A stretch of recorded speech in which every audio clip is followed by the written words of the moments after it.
Excellencies, the members of the Diplomatic Corps, please take your seats.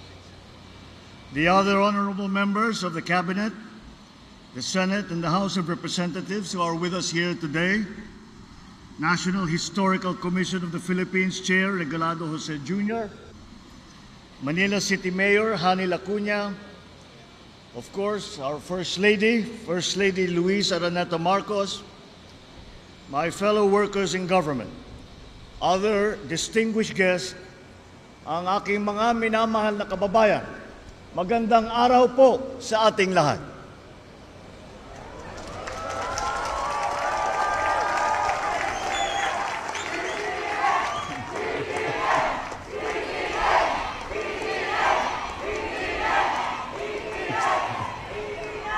Isang 127 taon ang nakalipas na nang itinaas ang ating bandila sa Kawit, Cavite.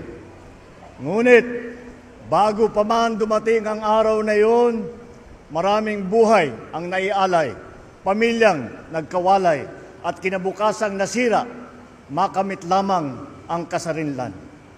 Sina Jose Rizal, Andres Bonifacio, Apolinario Mabini, Padre Gomez, Padre Burgos, Padre Zamora, Graciano Lopez Jaena, Emilio Aguinaldo, Melchora Aquino, at libo-libo bayaning Pilipino na hindi napapangalanan.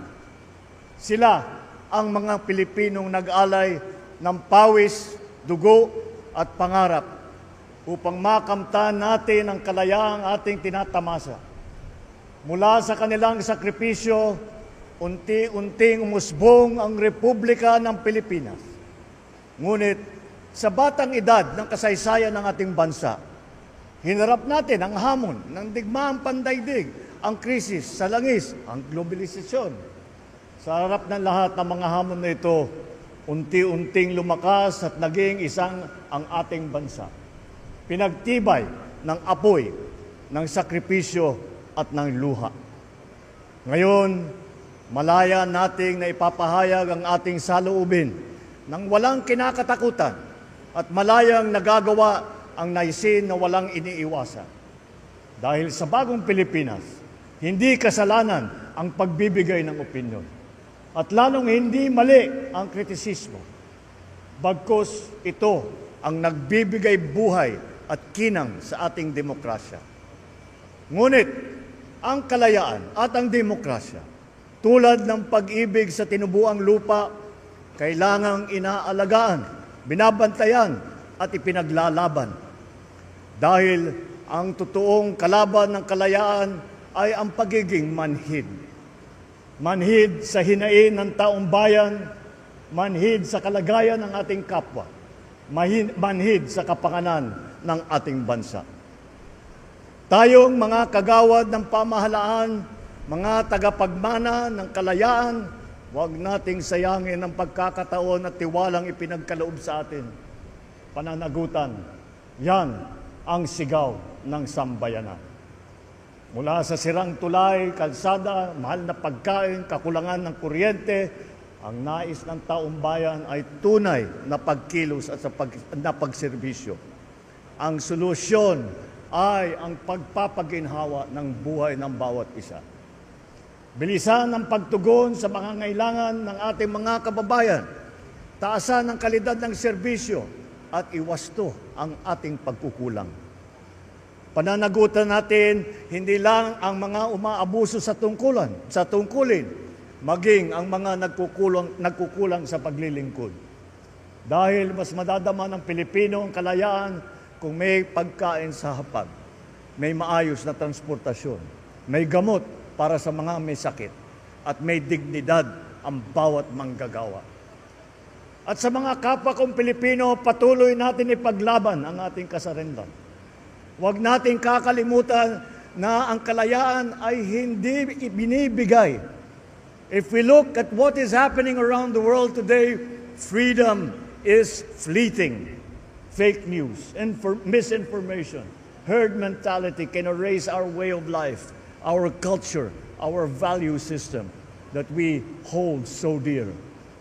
Ang mga kasinungalingan walang hangganan, mga balitang walang katotohanan at maling impormasyon Ito ang mga salot sa ating kalayaan.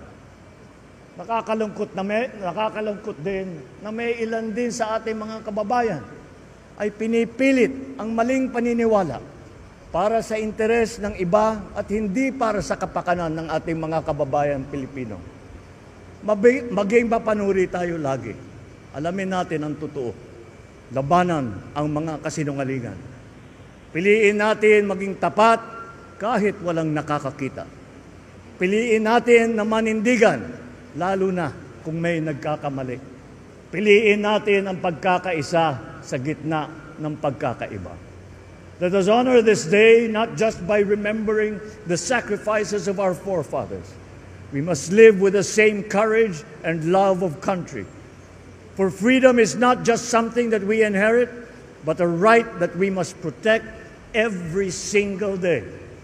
Kaya ngayong araw, habang ipinagdiriwang natin ang ating kalayaan, lalo natin paigtingin ang pagmamahal at paglilingkod sa ating minamahal na Pilipinas. Nasa ating kamay ang kapangyarihan na bumuo ng bagong Pilipinas na maaari nating ipamana sa ating mga anak at sa kanilang mga anak. Maraming salamat po. Mabuhay ang ating mga bayani, mabuhay ang sambayanang Pilipinos, at mabuhay ang bagong Pilipinas na ating araw-araw na ipinipili. Magandang umaga po sa inyong lahat. Muli ang Pangulo ng Republika ng Pilipinas, Ferdinand R. Marcos Jr.